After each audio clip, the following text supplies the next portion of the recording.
অভিযোগটা কি? আমার অভিযোগ হচ্ছে আমার ৩ নং চন্দনপাট ইউনিয়নের আমি একজন আর কি বাসিন্দা। আমার বাড়ি হচ্ছে অযোধ্যাপুর বাবুরহাট। আমি ভূমি অফিসে বিগত আপনার ফেব্রুয়ারি মাসের ওইদিকে আমি গেছিলাম, ওখানে আমার জমি খাজনা খারিজ করার জন্য।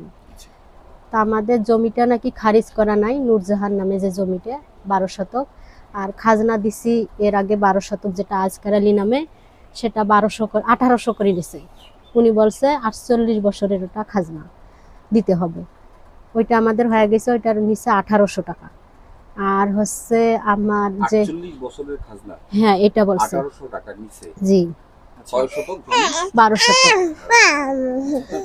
আর হচ্ছে আমার শাশুড়ির নামে যে জমিটা, ওইটা বলছে ওনারা আমার শাশুড়ির নামে এটা খারিজ হয় না। এখন উনি বলছে মুকুল স্যার ওখানে ছিল, আমি ওনাকে এখনো স্যার বলি, আগেও উনি যেহেতু বড় ওনাকে আমি সম্মান দিয়েই চলি। বলেন ওনাকে আমি আবার বললাম যে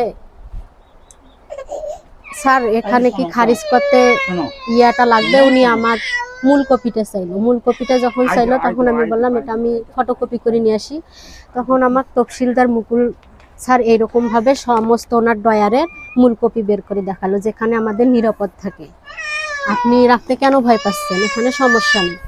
এইভাবে যখন বললো তখন আমি রাখতে আর কি সাহস পাইছি। তারপর ওনাকে আমি মূল দলিলটা আমাদের দিয়েছি। রাতের দিকে না, দিনের দিকে গেছিলাম, দিনে এরকম 2টার দিকে অফিস টাইমে আমি গেছিলাম। অফিস টাইমে গেছিলাম, ওখানে যে ওনার সঙ্গে কথা বললাম, উনি আমাকে এইভাবে মূল দলিল দেখাইলো, আমি এইভাবে ওনাকে দিলাম মূল দলিলটা। দেওয়াতে উনি ওনার যে কর্মী সহকর্মী মিরাজ, আমি তো জানি উনি নিয়োগপ্রাপ্ত নাকি, আমি তা জানি না। ওনাকে আমি যা দেখছি কম্পিউটারের ইয়ে উনি বসে ওনার মাধ্যমে সব কিছু করতেছে। মিরাজ আমাকে তখন বলে আপা খারিজ করতে 10,000 টাকা লাগবে, 10 থেকে 12,000 টাকা লাগবে। হ্যাঁ তহসিলদারের সামনেই বলছে। তখন আমি তহসিলদারকেই বলছি যে স্যার এটা কি কমানো যায় না? তা বলে না, এটা কমানোর কোনো অপশন নাই, টেবিল ঘুরাইলেই টাকা, এই টেবিল থেকে ও টেবিল গেলেই টাকা।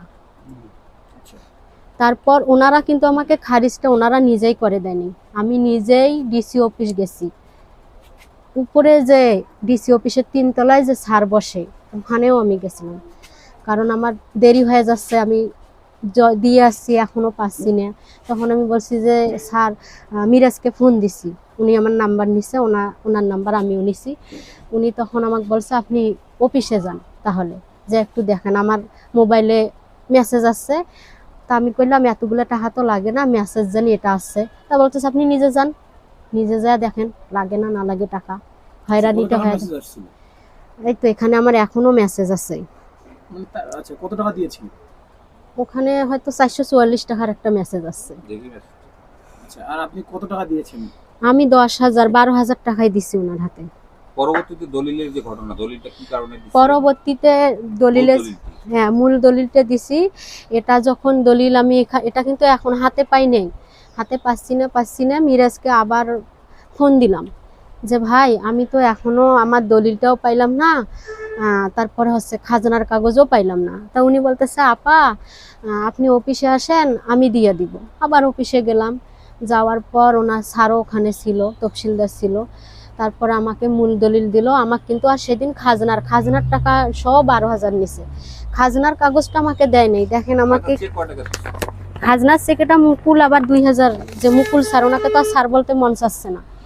উনি এইটা আবার এই যে দয়াল নামে আছে না, উনি সহ ইয়া করে কছে তোর তো এটা ইয়াই হয় না। দয়াল কিন্তু সম্পর্কে দুলাভাই আছে, আমার বান্ধবীর দুলাভাই, তো এই কারণে এই যে আমাকে এইগুলো দিয়ে উনি এই স্টেটমেন্টগুলো দিয়ে বলতেছে আপনার এখানে খাজনার দলিল টলিল সব দেওয়া আছে।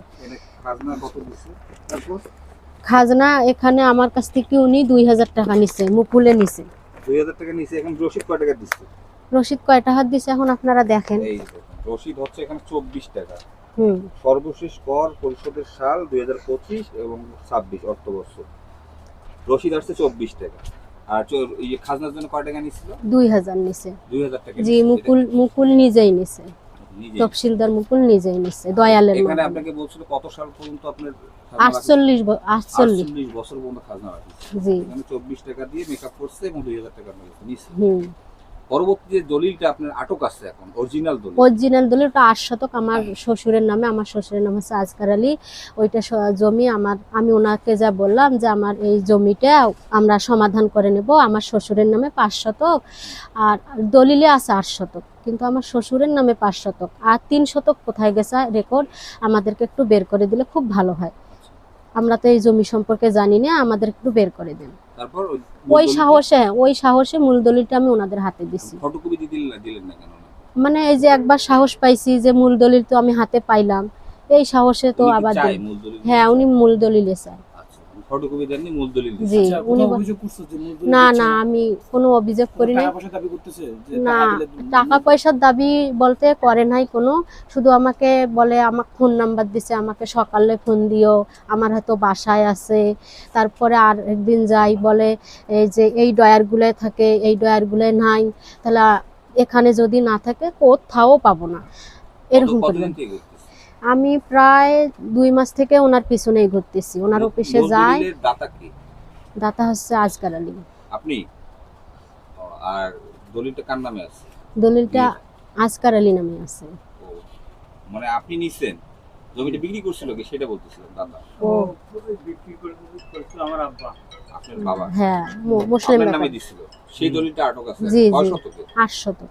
8 শতক। জি, 5 শতকে? 8 শতকের। মোট 8 শতক। 8 শতক, 5 শতক আমার শ্বশুরের নামে রেকর্ড আর 3 শতক কার নামে রেকর্ড, আমরা এইটা সমাধান ও করব। আচ্ছা আচ্ছা আচ্ছা, যেটা হচ্ছে আপনার সেটেলমেন্টের কাজ আর কি, জি। সেটা আপনি ডাকপতির টুকিও দিতে পারতেন বা আপনি ফটোকপি দলিলও দিতে পারতেন। কিন্তু আমরা এটা তো জানি আপনি না শিক্ষিত বিধান। মানুষ, সেটা জানা দরকার ছিল আপনার। জি তো উনি এটা অরিজিনালটা কেন রাখলো? এর আগে অরিজিনাল রাখছিল? জি জি, এর আগে কি অরিজিনাল কারণে রাখছিল অরিজিনাল? ওই যে খারিজ করার জন্য। খারিজের জন্য জি, রেখে দিছিল, পরে জি। দিয়ে দিছিল। জি, সর্বমোট ওই খারিজে আপনার কত খরচ? সর্বমোট আমার 12, 13, 14 হাজার খরচ হলো। ইনি আবার নতুন করে 2000 নিল। কোন মৌজার জমি এটা? এটা মৌজা দেখেন ওইখানে আছে।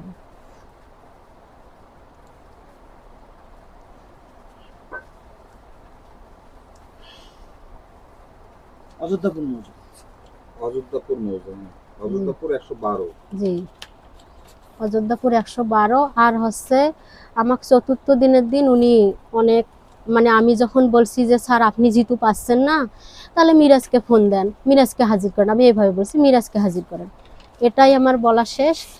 আর মিরাজকে ফোনও দিল, দিয়ে একদম সেইভাবে আমি নাকি মহিলা না হলে আমাকে এতক্ষণ নাক মুখ ফেটে একদম রক্তাক্ত করে দিত, আমাকে শিখাচ্ছে মিরাজকে হাজির করাতে।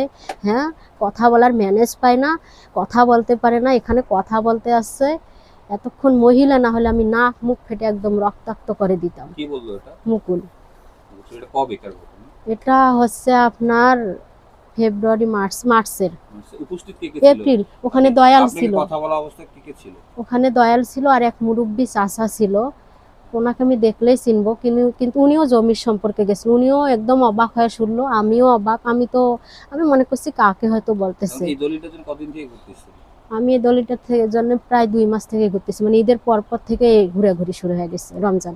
এই ব্যাপারে টাকা দিছিলেন এই ক্ষতি এটা? না, এইটা ব্যাপারে আমি কোনো টাকা দেই নাই, উনি শুধু আমাকে ঘুরাচ্ছে আজ কাল আজ। না, কোথাও অভিযোগ করি না। আচ্ছা, এখন কি চাচ্ছেন? এখন আমি এটা দলিল, আমি মূল দলিল চাই। এখন ওনারা কিভাবে বের করে দিবে না দিবে, আমি আমার দলিল চাই। তারপরে আমি কোথায় ঠিক করা লাগে আমি সেখানে যা ঠিক করে নেব, ওনাদের কাছে আর না। ঠিক আছে। আমি ডিসি অফিসে যা যদি ঠিক করা লাগে আমি ডিসি অফিসে যা ঠিক করবো। আচ্ছা, আপনি জানেন এই ব্যাপারটা জানেন?